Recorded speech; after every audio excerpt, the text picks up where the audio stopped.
ആമേൻ ആമേൻ. യേശുവിന്റെ ഏറ്റവും പ്രിയമുള്ളത് സംഖ്യയുടെ പുസ്തകം 11-ാം അധ്യായം 5ഉം 6ഉം വാക്യങ്ങൾ. ആരാണ് ഞങ്ങൾക്ക് ഭക്ഷിക്കുവാൻ മാംസം തരിക?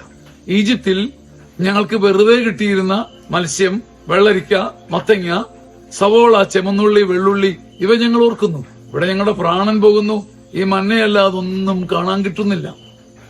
വില കൊടുക്കാതെ വെറുതെ കിട്ടിയത്, സൗജന്യമായി കിട്ടിയത്, ദാനമായി കിട്ടിയത് എണ്ണി പറയാൻ മനുഷ്യർക്കൊരു കൊതിയും കൗതുകവുമാണ്. വില കൊടുത്തു വാങ്ങാൻ, വിയർത്ത് വാങ്ങാൻ, ചോരയുന്തി വാങ്ങാൻ, കരള് കൊടുത്തു വാങ്ങാൻ മനുഷ്യർക്ക് മടുപ്പുമാണ്.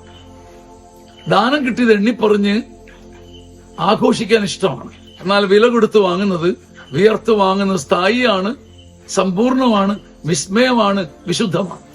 വെറുതെ കൈനീട്ടി ഒന്നും വേണ്ടെന്നും വിയർക്കാതെ ഛേദമില്ലാത്ത ഉപകാരമൊന്നും വേണ്ടെന്നും ഞാനും എന്റെ കുടുംബവും സുവിശേഷത്തിന് വേണ്ടിയാണെങ്കിൽ പോലും വിയർക്കുമെന്നും ചോരയുന്തുമെന്നും ഓരോരുത്തരും പ്രതിജ്ഞയെടുത്താൽ ജീവിതം വിസ്മയമാണ്, സമ്പൂർണമാണ്, വിജയമാണ്.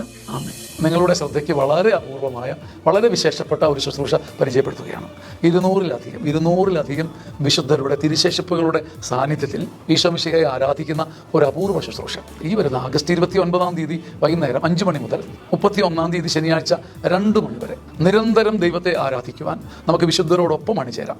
നമുക്കറിയാം, വിശുദ്ധരുടെ തിരുശേഷിപ്പുകൾ അവരുടെ ഭൗതിക ശരീരത്തിന്റെ ഭാഗങ്ങളോ അവരുപയോഗിച്ച വസ്തുക്കളുടെ ഭാഗങ്ങളോ ഒക്കെയാണ്. അതൊരു വിഗ്രഹമായിട്ട് പ്രതിഷ്ഠിച്ചല്ല, നമുക്ക് മുമ്പിൽ അവരുടെ സാന്നിധ്യത്തെ ഓർമ്മിപ്പിച്ചുകൊണ്ട് വിശുദ്ധരുടെ സാന്നിധ്യത്തിന്റെ അടയാളങ്ങളായി തിരുശേഷിപ്പുകളെ കണ്ടു വണങ്ങി എന്നാൽ ഏക രക്ഷകനെ ആരാധിക്കാൻ പറ്റിയ അപൂർവമായ ഒരു അവസരം. നമ്മൾ 1, 2, 3, 4 തിരുശേഷിപ്പുകളൊക്കെ കണ്ടു കാണും, കയ്യിലെടുത്ത് കാണാൻ മുത്തിയിട്ടുണ്ടാവും. പക്ഷേ ഇത് 200-ലധികം വിശുദ്ധരുടെ തിരുശേഷിപ്പുകൾ ചങ്ങനാശ്ശേരി അതിരൂപതയുടെ സെഹിയോൻ ധ്യാന കേന്ദ്രത്തിലാണ് ഈ അനുഗ്രഹ ശുശ്രൂഷ. നേരവും സമയമുണ്ടെങ്കിൽ നിങ്ങൾക്ക് സ്വാഗതം. വിശദ വിവരങ്ങൾ ഇവിടെ കൊടുക്കുന്നുണ്ട്. ബഹുമാനപ്പെട്ട ബ്രദർ മനു കാട്ടടിയാണ് സഭയുടെ അംഗീകാരമുള്ള ഈ തിരുശേഷിപ്പുകൾ ശേഖരിച്ചിരിക്കുന്നത്.